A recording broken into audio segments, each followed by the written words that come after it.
God, কি সুন্দর অপরূপ দৃশ্য। আসসালামু আলাইকুম গাইস, কেমন আছেন সবাই? আশা করি অনেক ভালো আছেন। তো গাইস 2-3 দিন ধরে বলেছিলাম যে ব্লগ বানাবো, তো ব্লগ আর বানানো হলো না। 2-3 দিনের যেভাবে মেঘ দিয়েছিল সেই মেঘের কারণে আর ব্লগ বানানো হলো না। মেঘ এমনভাবে দিয়েছে যেমন বন্যা হয়ে গেছে। আমাদের এখানে কখনো পানি দেখাও যায় না, কিন্তু এবারের বন্যা, এই যে ইন্ডিয়ার পানি ছাড়ছে তাই আমাদের এখানেও পানি হয়ে গেছে। এই যে এখানে এগুলা সব কিছুই মানুষ সেখানে ধান চাষ করেছিল, কিন্তু ওগুলাও ডুবে গেল এই বন্যার পানিতে। তো আজকে ব্লগ হচ্ছে কিভাবে এত বন্যা হলো। আর একটি ঘটনা হচ্ছে, আমাদের এখানে একজন গিয়েছিল মাছ মারতে, এই বন্যার পানিতে অনেক মাছ মারতে, তাই গিয়েছিল অনেক মাছ মারতে। যেটা হলো, ঘটনাটি হলো রাজনগরের কলেজ পয়েন্ট, মৌলভীবাজার জেলার রাজনগরের কলেজ পয়েন্ট। ওখানে গিয়েছিল মাছ মারতে। যখন জালটি ফেলেছিল উড়াইয়া, তখন সাথে সাথে ও চলে গিয়েছিল পানির সাথে, কিন্তু এখন পর্যন্ত লাশ পাওয়া যায়নি। আর গাইস, আমাদের এখানে যেভাবে মানুষ মাছ মারতেছে আপনাদেরকে যদি দেখাই তাহলে মনে করবেন যে এখানে মাছের, যে আমাদের সিলেটি ভাষায় বাইরে বলে, মাছের বাইরকা ছুটে গেছে। সত্যিই মাছের বাইরকা চলে গেছে। এই যে বন্যার পানিতে এত মানুষের ফিশারি এবং মানুষ মাছ চাষ করেছিল সব কিছুই ভাসিয়ে নিয়ে চলে আসলো এই বন্যার পানিতে। তো আমি আপনাদেরকে দেখাবো মানুষ এত মাছ মারতেছে। তো আমাদের এখানে কখনো পানি হয় না, এবং মানুষ সব কিছু চাষবাস করেছিল, কিন্তু এখন আর মানুষের সেই আশা রইল না। সব কিছু পানি নিয়ে তলিয়ে নিছে। আমরা কখনো পানি দেখতেই পাই না।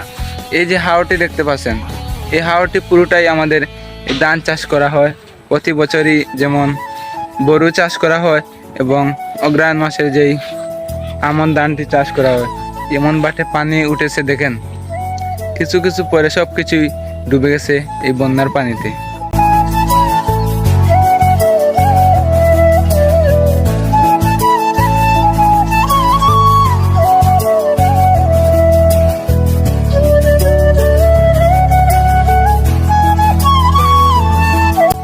আর গাইস, শুধু আমাদের মৌলভীবাজার জেলা নয়, প্রায় বাংলাদেশে 8 থেকে 9টি জেলায় এই বন্যার পানি ঢুকেছে এবং অনেক মানুষ ঘর হারা, বাড়ি হারা হয়েছে।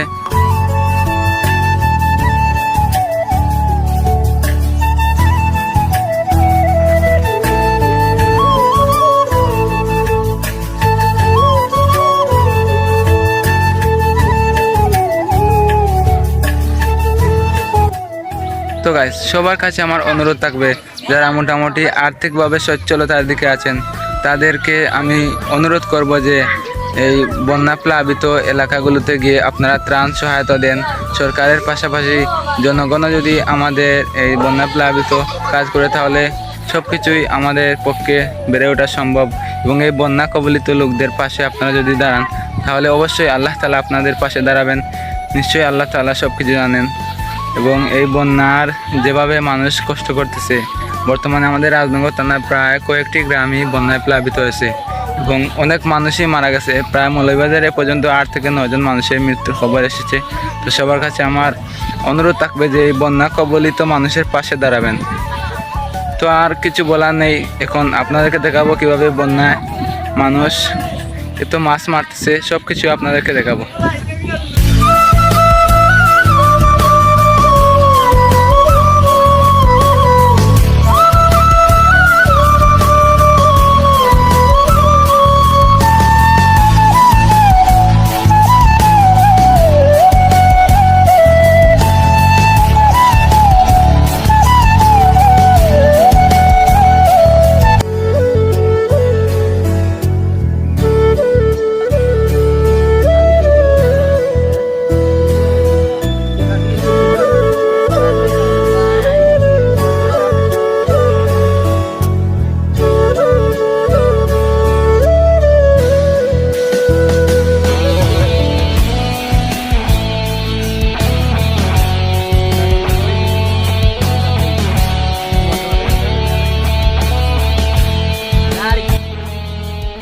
তো গাইস, চলে যাচ্ছে এখন বাড়ির দিকে। তো ভিডিওটি ভালো লাগলে অবশ্যই লাইক, কমেন্ট, শেয়ার এবং চ্যানেলটিকে সাবস্ক্রাইব করে রাখবেন।